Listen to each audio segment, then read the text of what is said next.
Vamos a continuar con este tema.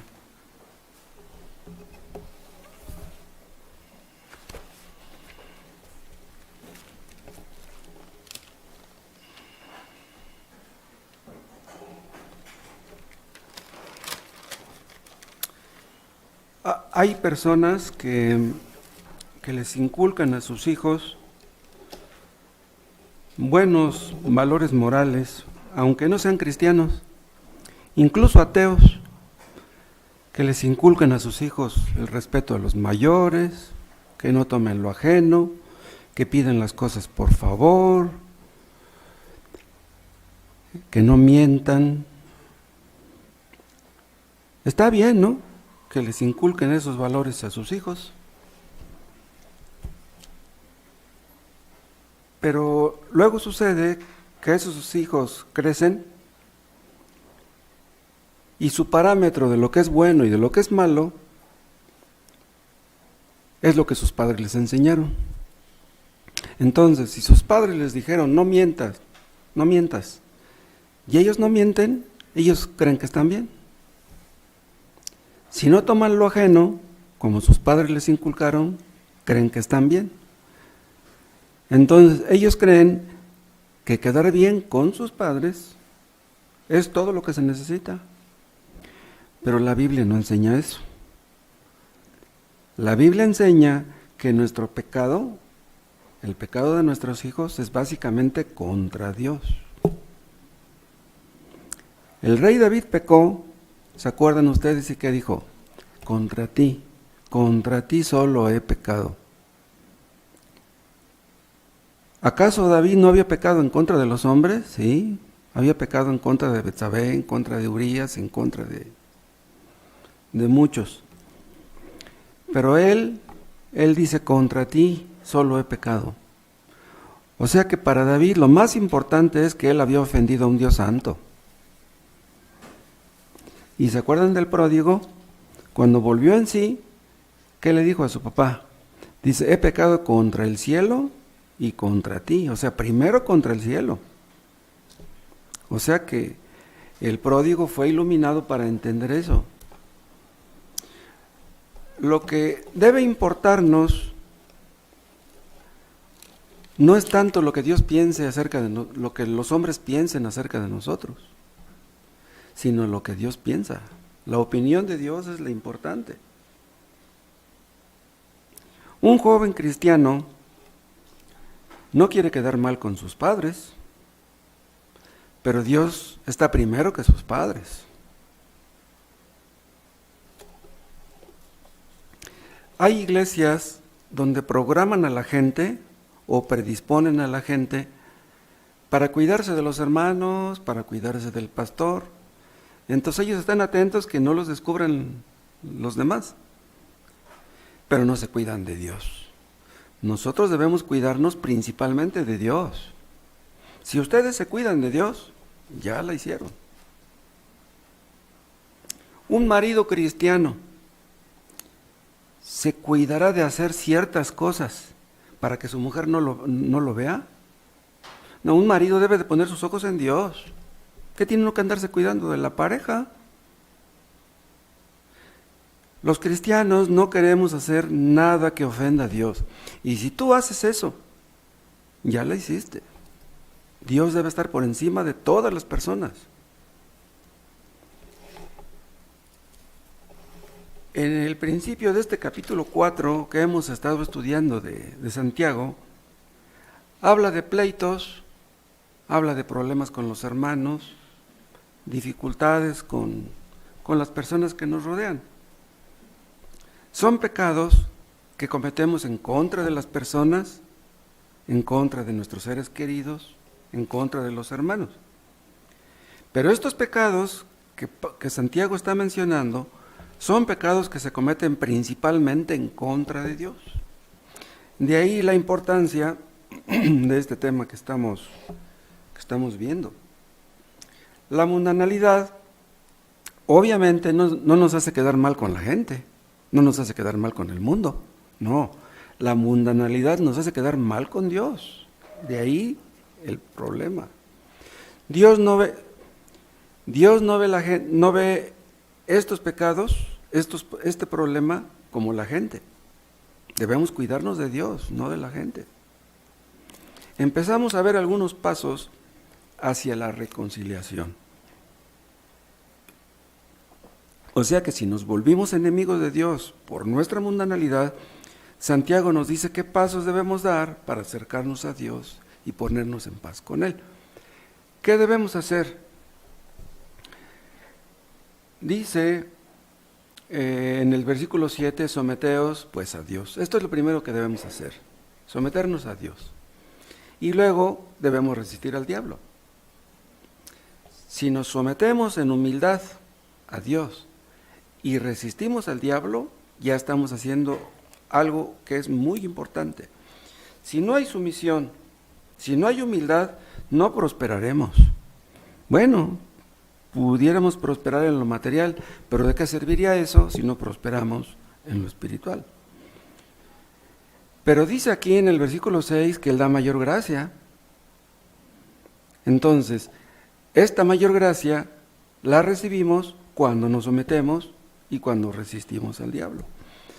¿Y qué pasa? Que si nos acercamos a Dios, como dice el versículo 8, que Dios se acercará a nosotros, es lo que dice a continuación. Este acercamiento, ¿sí?, que tenemos hacia Dios y ese acercamiento de Dios hacia nosotros presupone que nos alejamos antes de eso. Entonces debemos acercarnos como primer paso para que haya entre Él y nosotros una reconciliación. Ahora, este alejamiento previo tal vez no sea perceptible para nosotros. O sea, es posible que un cristiano se esté alejando de Dios sin darse cuenta. Puede que se dé cuenta, pero no como debiera darse cuenta. Y tal vez ni cuenta se dé. O sea, para que me entiendan mejor, tal vez podamos pensar que entre nosotros y Dios las cosas no estén muy bien, pero que no nos demos cabal cuenta de cómo está la situación realmente.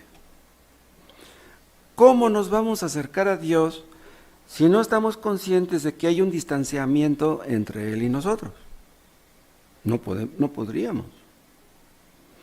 Un cristiano pudiera llegar a pensar, parece como que no me he acercado mucho a Dios, pero creo que tampoco me he alejado mucho.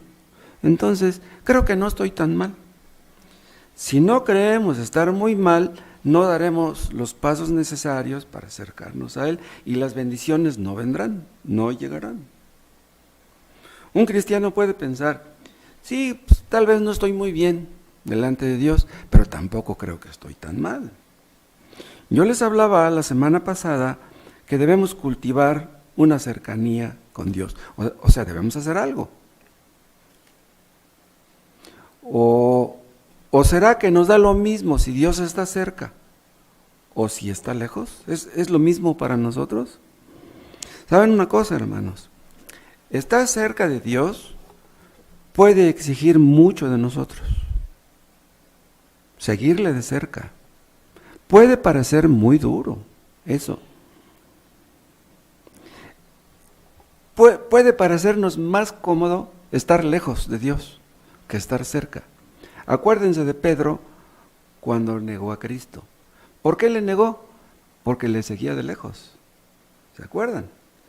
Si Pedro hubiera estado cerca de Cristo, ¿qué le hubiera pasado? Pues que a lo mejor lo agarran y lo matan también. Entonces, en ese momento le pareció más cómodo seguirle de lejos. Seguir de cerca a Cristo implica pagar un precio que tal vez no estemos dispuestos a pagar. Entonces, puede ser más cómodo mantener una cierta distancia para no comprometernos mucho. Pero ¿saben por qué? Porque dentro de nosotros sabemos que Dios es muy santo y nosotros no lo somos tanto. Ese es el problema. Seguir de cerca a Dios, seguir de cerca a Cristo, implica acercarnos a la luz. Acuérdense que Dios es luz. Entonces, si nos acercamos a la luz, ¿qué pasa? que los bichos que viven en nosotros se van a poner inquietos, se van a poner incómodos. Dios es muy santo y tal vez en el fondo no queramos ser como Él. Pero ya vimos que Dios anhela que nos acerquemos a Él. ¿Cómo es posible que si Dios es tan santo, Él quiere que nos acerquemos a Él? Él no se gana nada. Supongamos que hay un joven que tiene el anhelo de terminar su carrera y luego pues, un doctorado, una maestría. Ese joven tiene que entender que tiene que pagar un precio muy alto. Terminar una carrera y lo que les digo, eso puede ser muy costoso. Y no solamente en el aspecto económico, no, en otros aspectos también. Hay muchos que empiezan una carrera y no la terminan. Hay muchos en México. ¿Pero por qué? Porque se dan cuenta que terminar una carrera implica pagar un costo muy alto y no están dispuestos a pagar eso. Entonces mejor ahí la dejan. Seguir de cerca a Cristo cuesta. Los lectores de Santiago, a quien les está escribiendo, lo entendían. Pero ellos entendían que el mundo les ofrecía una opción más cómoda. No tienes por qué ser tan extremista. Sí, está bien que seas cristiano. Está bien que seas cristiano, pero no exageres. No seas tan fanático. Los extremos son malos. Pero Dios quiere que nos acerquemos a Él, quiere que le sigamos de cerca, que no titubeemos, que no vacilemos, que estemos dispuestos a pagar el precio. Es increíble que siendo como somos, el Espíritu Santo nos anhele, quiere que nos acerquemos a Él. Dios quiere, hermanos, que le busquemos a Él, a su persona. No quiere que nos acerquemos a Él para que nos dé algo, para que nos dé lujos, para que nos dé comodidades, para que nos dé una pareja, para que nos dé la salud física. No, Dios quiere que lo busquemos a Él. Muchos quieren de Dios cosas, pero a Él no lo quieren. Y a lo mejor Dios les da lo que quieren, pero su persona es un extraño para ellos. Tú vienes aquí porque quieres sacarle algo a Dios, entonces a Él no te importa. Muchos van a ver al nopal nomás cuando tiene tunas, pero si no tiene tunas, pues ¿para qué se le acercan? Pero si Dios quiere que nos acerquemos a Él, ¿qué implica esto? ¿Qué significa realmente acercarnos a Dios? Nosotros enseñamos, nosotros creemos que Dios está en todas partes. Entonces, ¿qué quiere decir acercarnos a Él? No sé si ustedes vieron en días pasados esta película de los 10 mandamientos, la pasan siempre en la Semana Santa. Hay una escena donde están sentados Séfora y Moisés, ya se casó con Séfora, la hija de Jetro, y al fondo se ve el monte Sinaí, se ve una luz roja arriba y se oye ruido allá arriba de él. Entonces están los dos, Moisés y Séfora, viendo el monte Sinaí. Y Séfora le dice a Moisés que Dios mora en ese monte. Dice, y hay ocasiones, le dice Moisés, que se oyen ruidos, truenos, relámpagos, se oye como un terremoto. Y vieron que le contesta Moisés a Séfora. Dice, si Jehová fuera Dios, dice, no nada más estaría en ese monte. Pues sí, Dios no puede estar nada más exclusivamente en el monte Sinaí. ¿A poco? Si ahora vamos al monte Sinaí, vamos a subir y vamos a ver lo mismo que vio Moisés. No.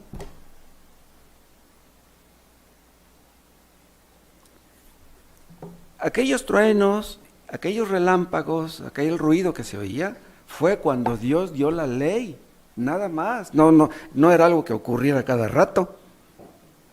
Y se manifestó a Moisés, pero no cualquier persona que subiera. Moisés estuvo ahí 40 días y 40 noches. Pero si otro de los que estaban ahí abajo ve a Moisés cuando baja, que le brilla el rostro y dice, pues yo voy a subir igual y también voy a bajar con mi rostro resplandeciendo. No, el asunto era con Moisés, no con cualquiera que subiera al monte.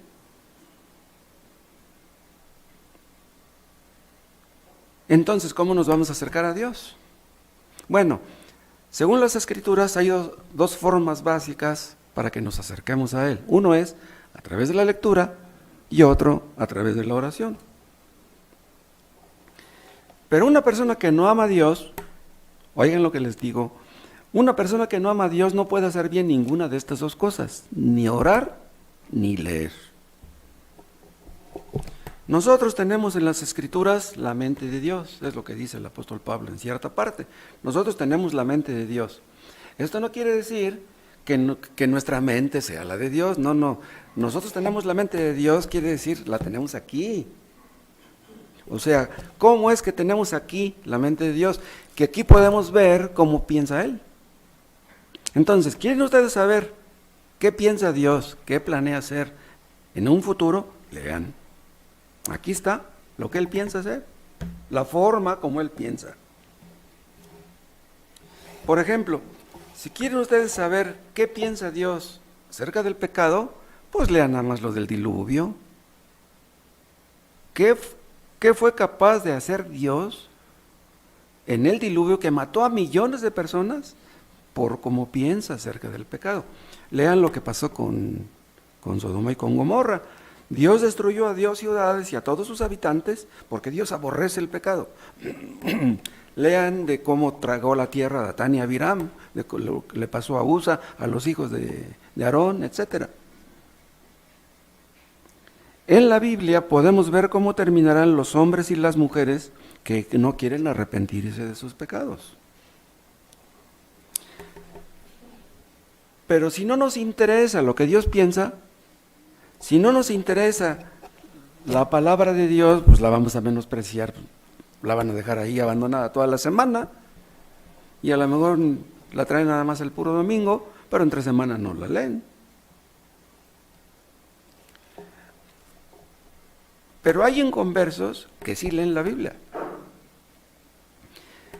pero que la leen con una mentalidad mundana, la leen con prejuicios. Esas personas cuando leen las Escrituras no les aprovecha. La Biblia no es un libro como cualquier otro. Tú no puedes leer la Biblia como lees Don Quijote de la Mancha. Don Quijote lo lees para divertirte. A fin de cuentas no vas a aprender nada leyendo Don Quijote. Nada bueno, nada que te lleve al cielo. Pero aquí está el camino a Dios, aquí está la vida eterna. Pero si no lo crees, si tienes dudas al respecto, no vas a leer. Tendrás ahí abandonado el libro, ¿y de qué sirve que lo tengas? La mundanalidad hace que nos importe más la opinión del mundo que la opinión de Dios. Pues vas a leer lo que opinaba Octavio Paz, lo que opinaba Carlos Fuentes, lo que opinaba fulano de tal, pero no te importa lo que Dios dice, pues entonces ¿de qué sirve que tengas tu Biblia? Vean ustedes el caso de Roma. ¿Saben ustedes de dónde saca Roma su teología? ¿Saben de dónde? ¿La Iglesia Católica? No de este libro. ¿Saben de dónde saca Roma su teología? De Aristóteles y de Platón. Creen más en esos fulanos que en lo que la Biblia dice. Si nosotros como cristianos vamos a tomar una decisión, ¿con quién vamos a consultar? No con los hombres, vamos a consultar con lo que Dios dice. Supongamos que hay un joven cristiano que quiere conocer la voluntad de Dios y tiene un abuelo que ya tiene las barbas blancas y que es muy sabio, que ya tiene cerca de 100 años. Voy a ir con mi abuelo para que me dé un buen consejo. No, hombre, olvídate. Si es inconverso, no te va a dar un buen consejo, por muchas canas que tenga. Ponte a leer las Escrituras y Dios te mostrará el camino, lo que tengas que hacer. Si una madre cristiana tiene hijos pequeñitos y quiere educarlos bien, ¿va a ir a consultar con su abuela? Oye, abuelita, ¿cómo me recomiendas que eduque a mis hijos? No, ella no supo educar bien a los suyos. ¿Cómo te vas a decir cómo eduques bien a los tuyos? Ningún inconverso, vean, estoy generalizando, no estoy mintiendo, estoy diciendo la pura verdad. Ningún inconverso sabe cómo educar bien a sus hijos. No saben. Para que tú eduques bien a tus hijos tienes que leer lo que dice aquí de cómo debes de educarlos. Pero hay inconversos que tienen hijos médicos, profesionistas, abogados y quién sabe qué. Sí, pues le dieron una carrera. ¿Eso es educar bien a sus hijos? pobres muchachos, si no se arrepienten van a terminar en el infierno. ¿De qué sirvió que tuvieran un título? Quien se acerca a Dios, como se nos exhorta a hacer, quiere hacer lo que Dios diga. ¿Para qué nos acercamos? Para que saber qué es lo que quiere que hagamos y para hacerlo. De otra manera, ¿para qué nos acercamos? Los cristianos queremos agradar a Dios, no al mundo, no a los que nos rodean. Queremos quedar bien con Él, no con la gente. Es por eso que los inconversos no pueden ni leer correctamente, ni orar correctamente tampoco. Hay personas que tienen una religión, pero que no son salvas, que van a una religión falsa, que les enseñan 50% de verdades y otro tanto de mentiras. Y creen que son cristianos porque le dan gracias a Dios por los alimentos. Porque hacen una pequeña oración en la mañana: Señor Dios mío, me voy a mi trabajo, ayúdame. Le dan la vida, le dan las gracias a Dios porque están sanos, porque tienen trabajo, etc. ¿Eso es orar? Orar es mucho más que eso, mucho más que eso. La oración verdadera nos acerca a Dios. Queremos estar cerca de nuestro Padre que nos ama.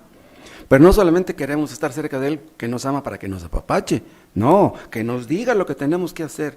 No hay otra forma aceptable a Dios para que leamos y para que oremos. Tanto una cosa como la otra deben de conducirnos a hacer su voluntad. Entonces, si decimos que oramos, si decimos que leemos y no hacemos su voluntad, entonces no estamos haciendo nada, en realidad. Es posible que haya personas que lean la Biblia 1 hora diaria o hasta 2, pero si no tienen la intención de conocer la voluntad de Dios, no la conocerán, y si la conocen, no la van a hacer. Si no es esa tu intención, ¿cómo vas a hacer eso? Yo les he hablado de Voltaire. Voltaire conoció la Biblia desde que era niño, era un cerebro ese fulano. Escribió libros acerca de teología, toda su vida leyó la Biblia y la estudió. Y murió maldiciendo a Cristo. Murió blasfemando a Dios. ¿De qué le sirvió leer la Biblia toda su vida? Y es que hay personas que cuando leen la Biblia, en lugar de acercarse a Dios, se alejan. La Biblia, en lugar de acercarlos a Dios, los aleja. Cuando leemos correctamente las Escrituras, ellas nos muestran nuestro pecado. ¿A ustedes les ha mostrado su pecado? Y si lo ha hecho, si Dios les ha mostrado su pecado, ¿qué han hecho al respecto?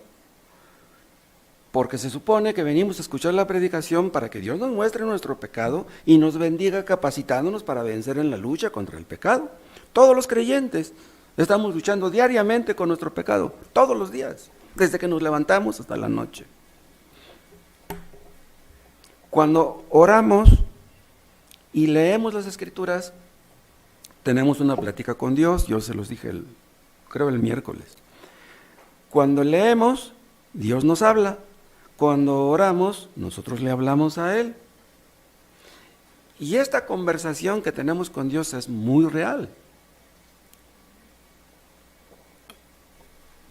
Tan real como la que tenemos con nuestra pareja.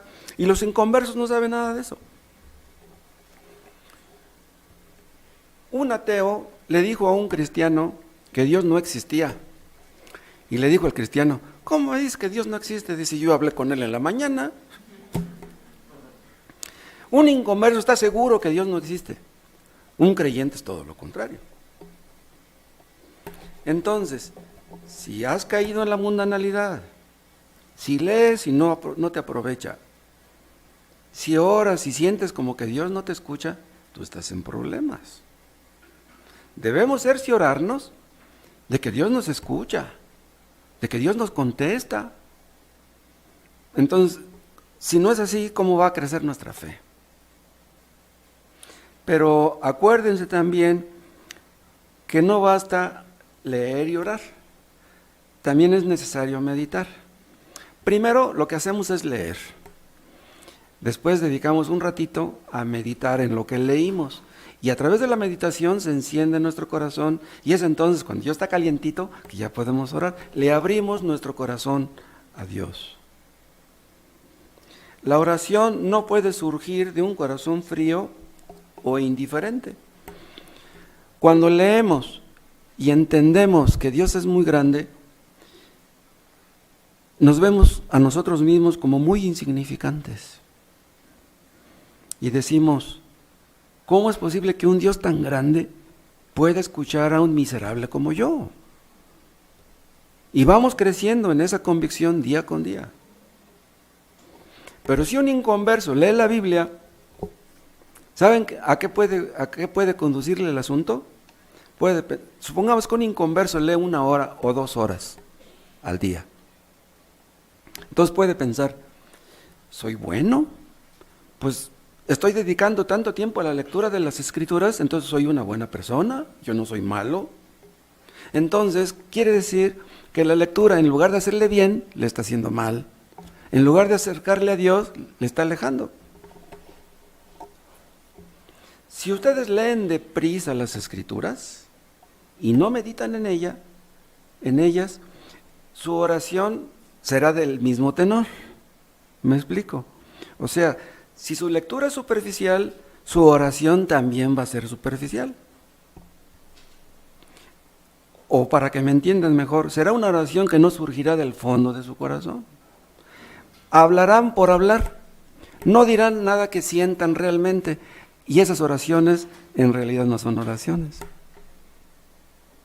Para que una oración sea escuchada, tiene que surgir de lo más profundo, tiene que reconocer la grandeza de Dios, nuestra pequeñez y una verdadera necesidad espiritual. Esas son oraciones que no fallan, son oraciones que Dios atiende y escucha. Entonces se complementan las 3 cosas, la oración, la lectura y la meditación.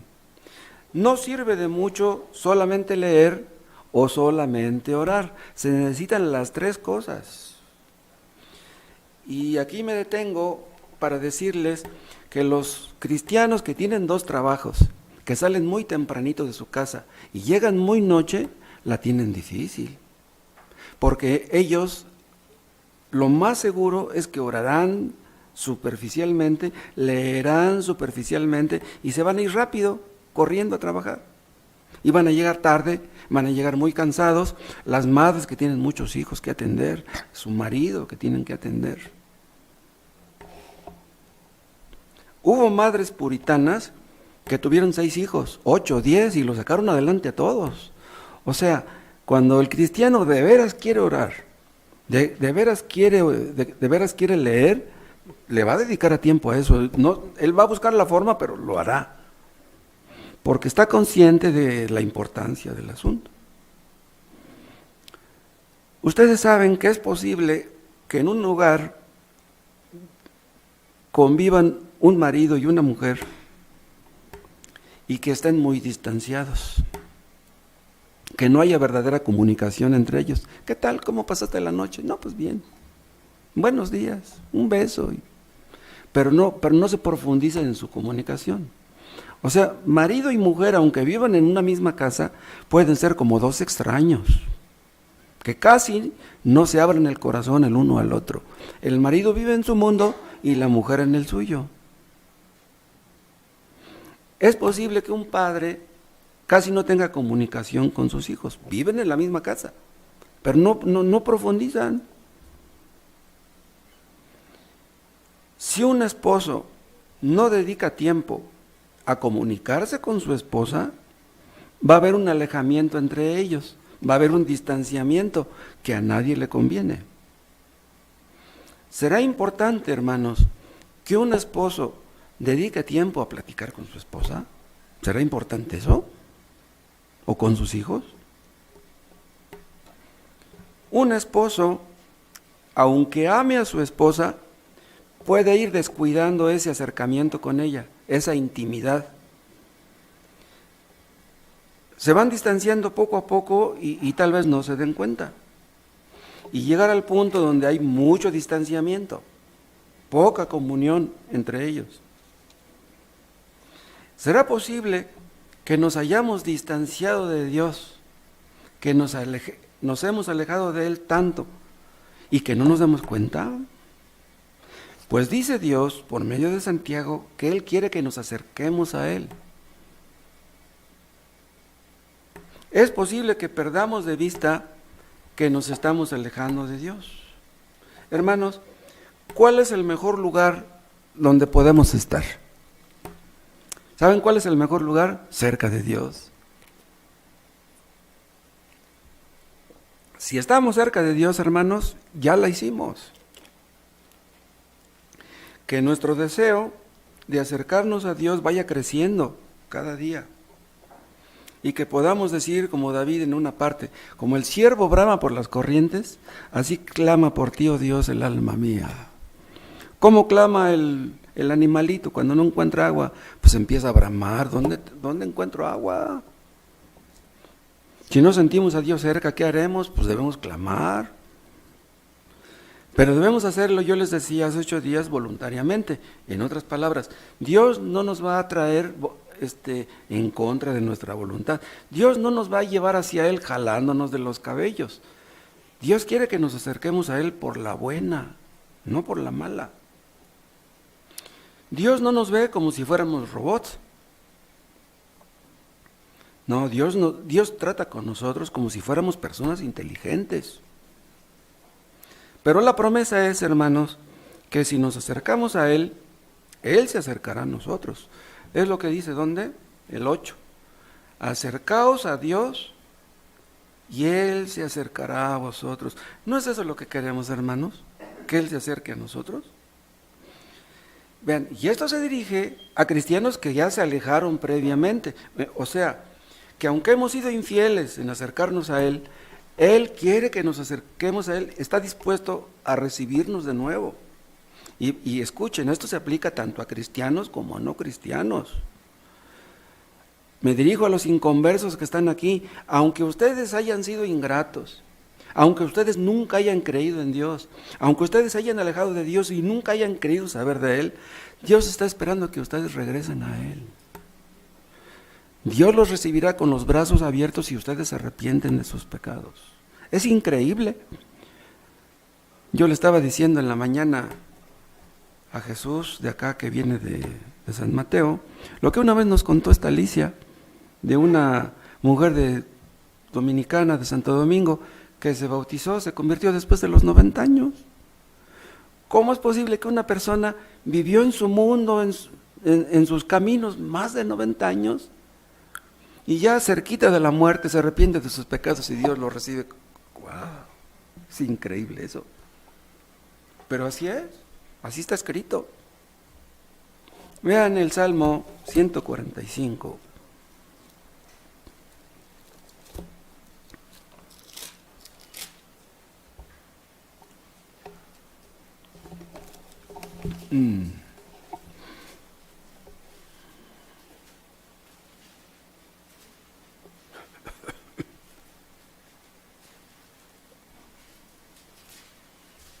Salmo 145, 18. Cercano está Jehová a todos los que le invocan. Pero para que lo entendamos mejor, vean lo que dice después. A todos los que le invocan de veras.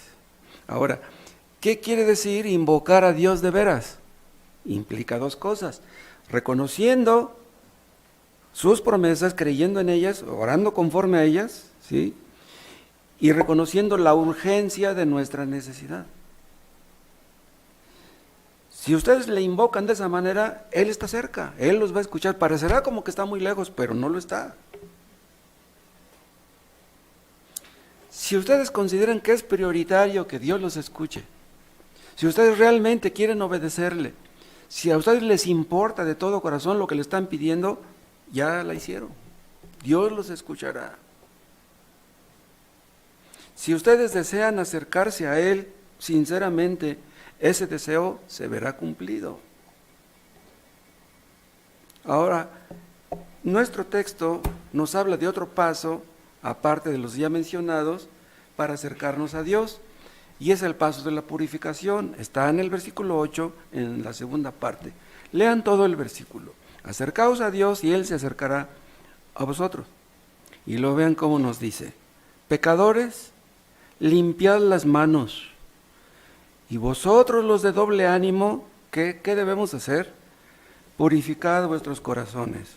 Este es el siguiente paso. La purificación de nuestros corazones.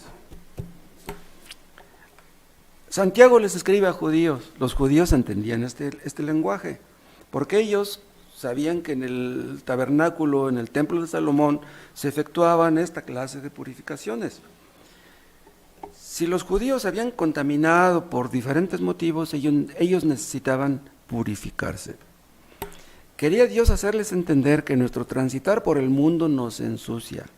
Entrar en contacto con la gente nos ensucia.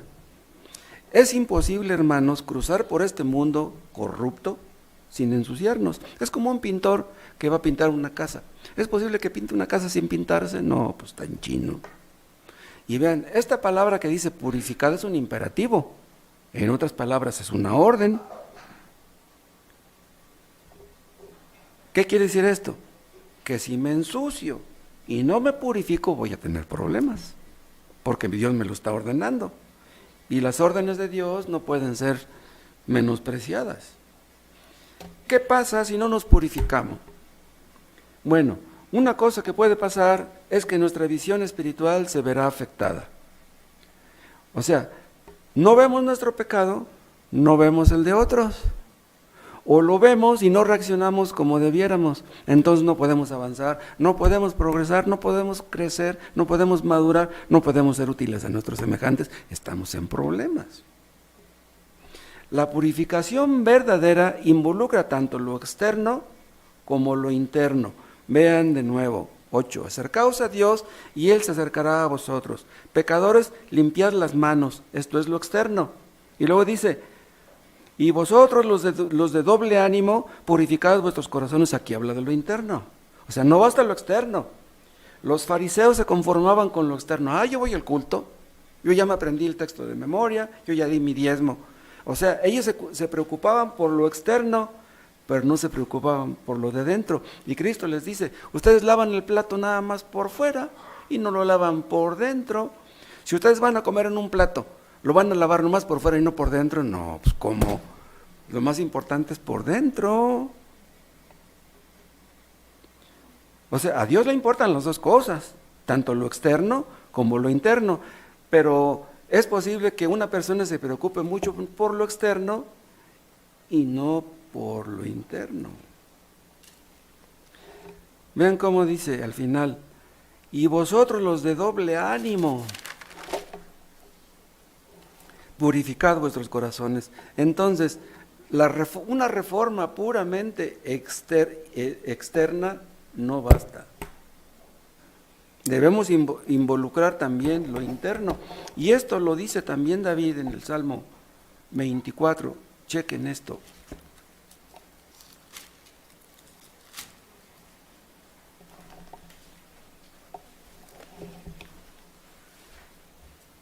Salmo 24, vean el versículo 3. ¿Quién subirá al monte de Jehová? ¿Y quién estará en su lugar santo? Vean, este monte de Jehová no es el Sinaí, ¿sí? O sea, aquí habla metafóricamente, habla de tener intimidad con Dios. Para tener intimidad con Dios tenemos que esforzarnos. Para Moisés subir al monte tuvo que esforzarse. Cuando llegaría hasta arriba ya estaría bien cansado. Bueno, pues implica de nuestra responsabilidad. ¿Quién subirá al monte de Jehová para tener intimidad con Él? ¿Quieres tener intimidad con Él? Dice, ¿y quién estará en su lugar santo?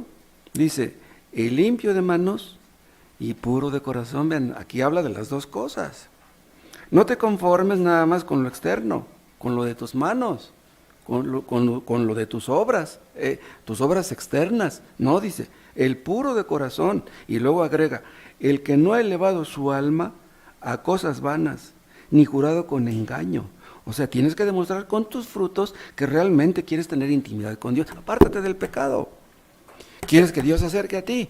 y quieres andar haciendo cosas que no debes o diciendo cosas que no debes, entonces tus intentos por acercarte no serán verdaderos intentos.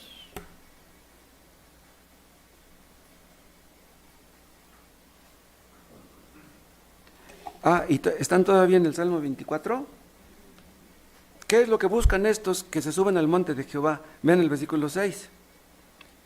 Tal es la generación de los que le buscan, y luego dice, de los que buscan tu rostro, oh Dios de Jacob. ¿Por qué el rostro de Moisés resplandecía cuando bajaba del monte Sinaí? Porque había estado en la presencia de Dios. La santidad de Dios se la comunicó a Moisés y por eso cuando bajó su rostro resplandecía.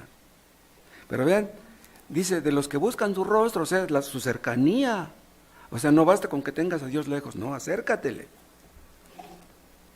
Y Dios te comunicará de esa santidad.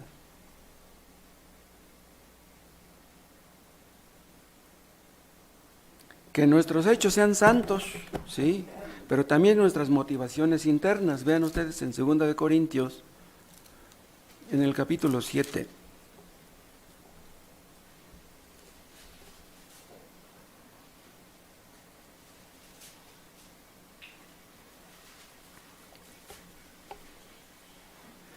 Citamos hace días 6:17 en este mismo tema de la mundanalidad. 6:17 dice, por lo cual salid en medio de ellos y apartaos, dice el Señor, y no toquéis lo inmundo, y yo os recibiré, y seré para vosotros por padre, y vosotros me seréis hijos e hijas, dice el Señor Todopoderoso. Aquí habla del pacto. Ahora, vean lo que dice el 7, lo está relacionando y dice, así que amados, puesto que tenemos tales promesas de que Él sea nuestro Dios y nosotros seamos su pueblo, limpiémonos de toda contaminación de carne y de espíritu. Vean, es la purificación que está mencionando Santiago. Limpiémonos de toda contaminación de carne y de espíritu, o sea, de lo externo y de lo interno. O sea que a Dios le importa no solamente lo externo, sino también lo interno. Perfeccionando la santidad en el temor de Dios. Entonces Dios se fija no solamente en nuestros hechos, se fija también en nuestras motivaciones. No se fija nada más en lo que hacemos, sino por qué lo hacemos. Por ejemplo, para que me entiendan mejor, vamos a suponer que un hombre deposita 1,000 pesos de ofrenda. Pues sí, Dios ve las manos de esta persona que está echando los 1,000 pesos en la caja de las ofrendas. Él podrá pensar que es un buen cristiano porque está dando 1,000 pesos. No cualquier persona da 1,000 pesos de ofrenda. Pero si ese hombre anda en malos pasos, si anda en malos caminos, si anda en pecado, ¿le importará los 1,000 pesos que está dando? ¿Estará Dios muy contento con esos 1,000 pesos? Dios ve lo que damos, pero también por qué lo damos. Si lo que estás dando no lo haces porque amas a Dios, ni porque amas a su iglesia, de nada sirve lo que estás dando. Dios ve cuando evangelizamos, pero también ve por qué lo hacemos. Hay muchos que se suben al metro supuestamente a evangelizar. Son puro cuento esos que se suben al metro. Hermanos, Dios le da importancia no solamente a los pecados de comisión. No, a Dios le importan también los pecados de omisión, son tan graves unos como los otros. ¿Cuáles son los pecados de omisión? No leer la Biblia. Si tú no lees la Biblia, tú estás pecando. Pero dices, no, pues es que yo oré. Pues sí, nada más oraste, pero no leíste la Biblia, pues estás descuidando algo. No basta una cosa sin la otra. Pero los hipócritas le dan más importancia a los pecados de comisión que a los de omisión. No, dices, yo no robo. Yo no mato. Pues sí, pero eso no basta. ¿Qué tenemos que hacer para limpiar nuestras manos y purificar nuestros corazones? Vuelvan a Santiago.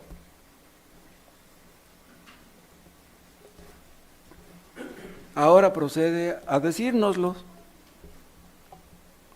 Vean ahí donde dice pecadores, a la mitad del versículo. Acuérdense, se está dirigiendo a creyentes, aquí no se está dirigiendo a inconversos. ¿Qué quiere decir esto? Que aunque seamos convertidos, aún somos pecadores.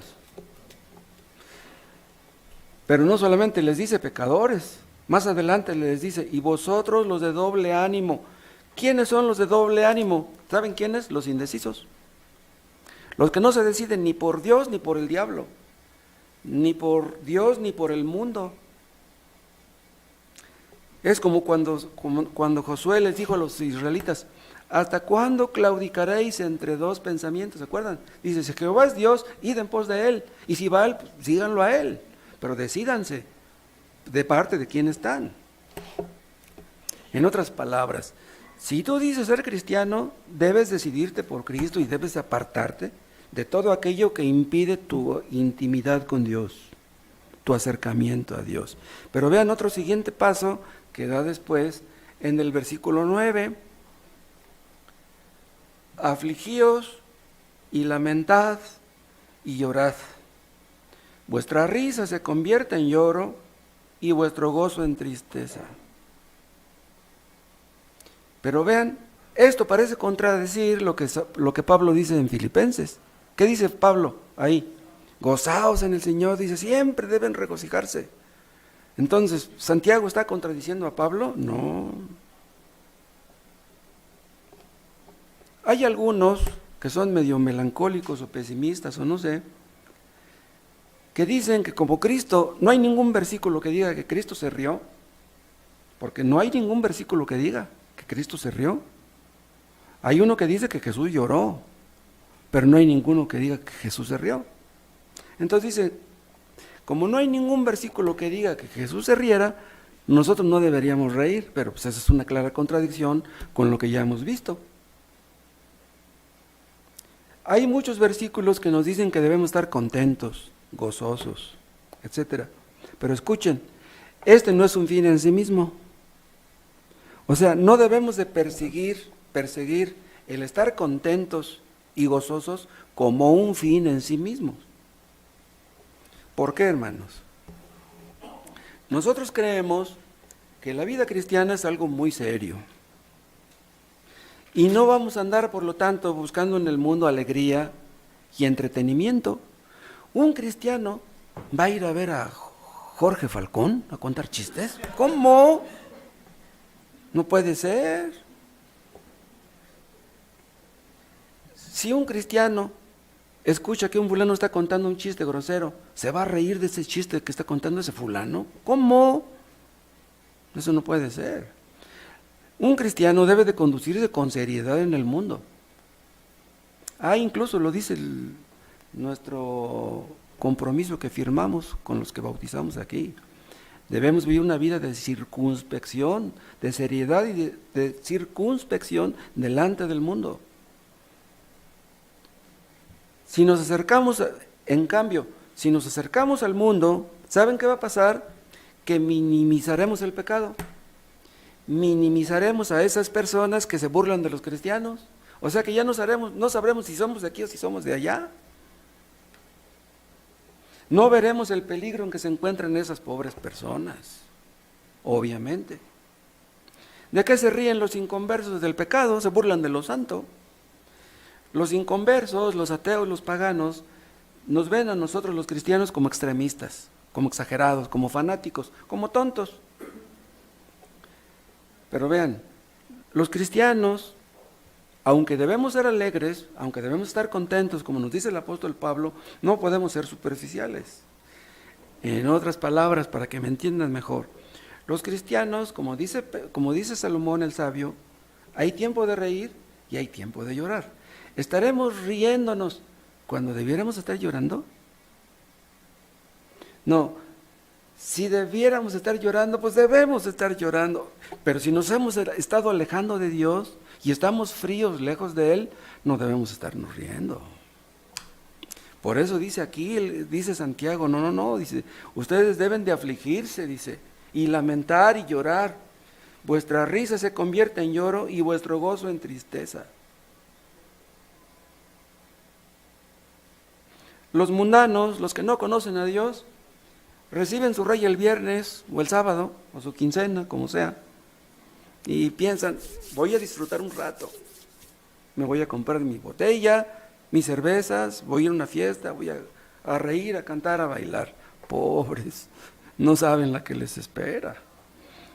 Cristo dice en las bienaventuranzas, la primera, Bienaventurados los que lloran. ¿Por qué bienaventurados? ¿Por qué dichosos los que lloran? Los cristianos, ¿por qué lloramos? Por nuestros pecados. Lloramos por los pecados de nuestros hijos. Hermanos, ¿se han asombrado ustedes al descubrir cuánto pecado hay en ustedes? Si nos damos cuenta cuánto pecado hay en nosotros, ¿cómo podemos estar riéndonos? Que Dios nos muestre, hermanos, cuánto pecado hay en nuestro corazón.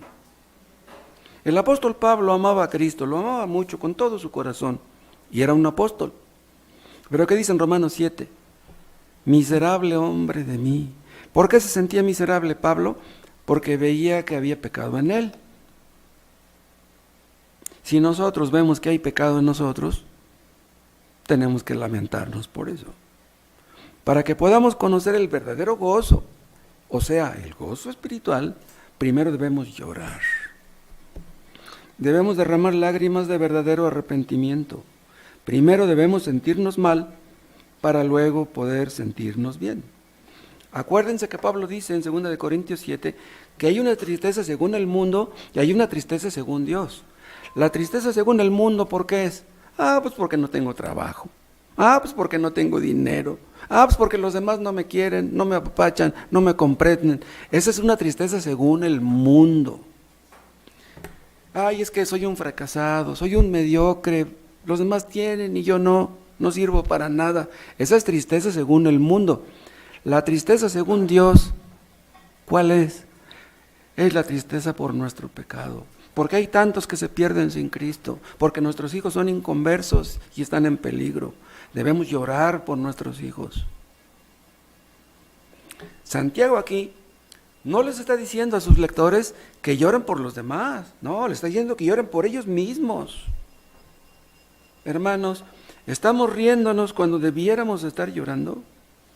¿Se acuerdan que cuando Pedro seguía a Cristo de lejos, lloró amargamente? ¿Se acuerdan? ¿Por qué lloró amargamente? ¿Lloró amargamente porque iban a matar a Cristo? No.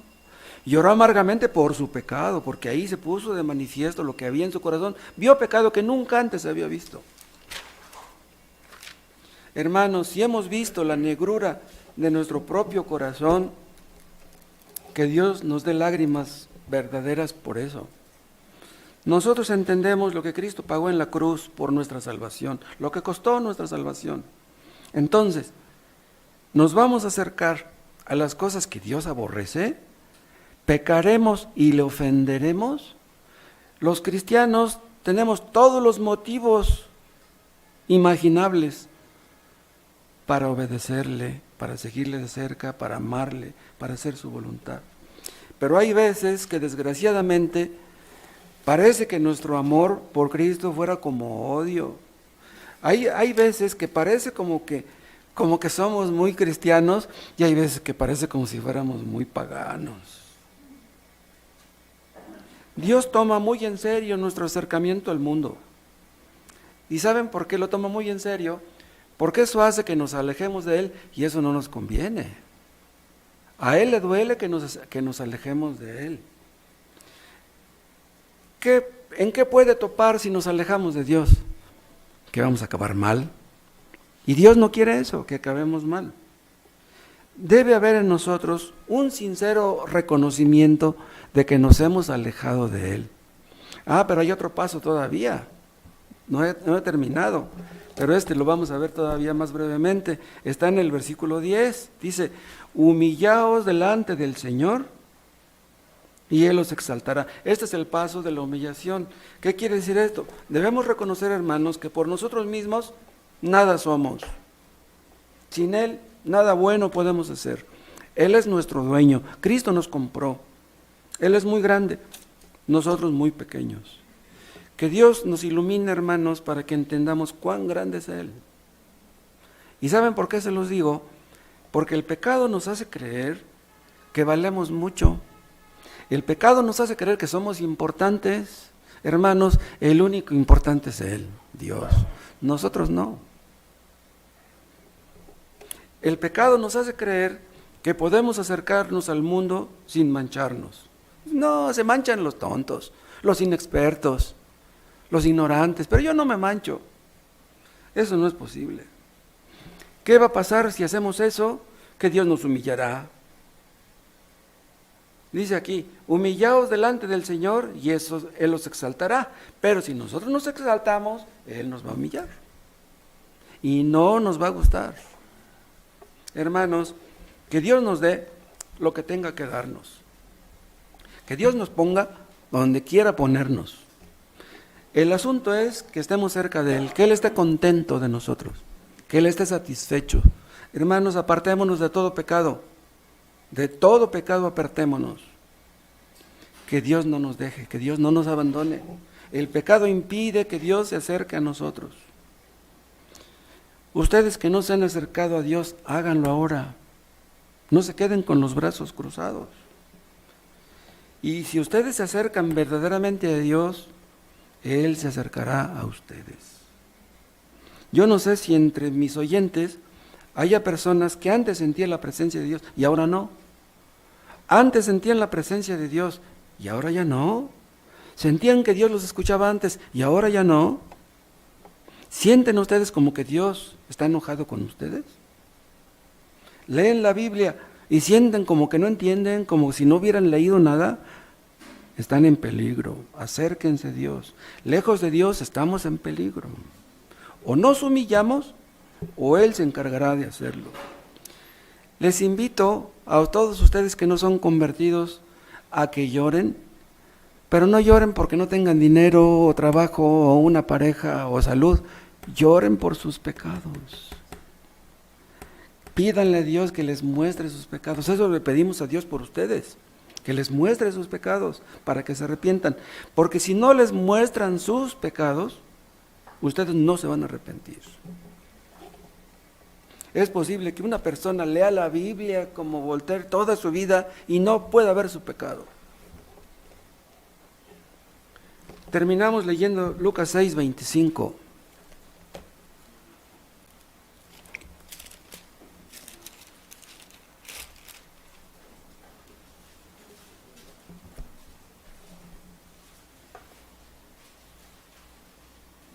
Vean lo que dice Cristo aquí en este versículo 25. Lucas 6:25. Ay de vosotros los que ahora estáis saciados, los que se conforman con este mundo, los que están satisfechos de sí mismos, los que tienen todo lo que quieren, los que se salen con la suya. Ay de vosotros los que ahora estáis saciados, porque tendréis hambre. Ay de vosotros los que ahora reís, porque lamentaréis y lloraréis. Más vale que lloremos ahora y que estemos riéndonos por la eternidad y no estarnos riendo ahora y llorar por toda la eternidad. Les invitamos a que lloren por sus pecados para que puedan reír con la clase de gozo que solamente Dios puede dar. Padre Celestial, ayúdanos a todos a acercarnos a ti, atráenos, apártanos de las vanidades de este mundo. Ayúdanos a ver la mundanalidad como la ves tú y líbranos, Dios, de egoísmo, de soberbia, de indiferencia, de frialdad, de superficialidad.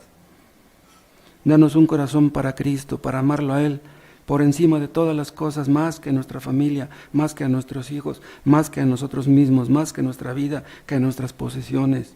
Oh, que Cristo reine en esta iglesia y que se haga la voluntad de Él y no la nuestra. Y nosotros te alabaremos por siempre. Por Cristo Jesús. Amén.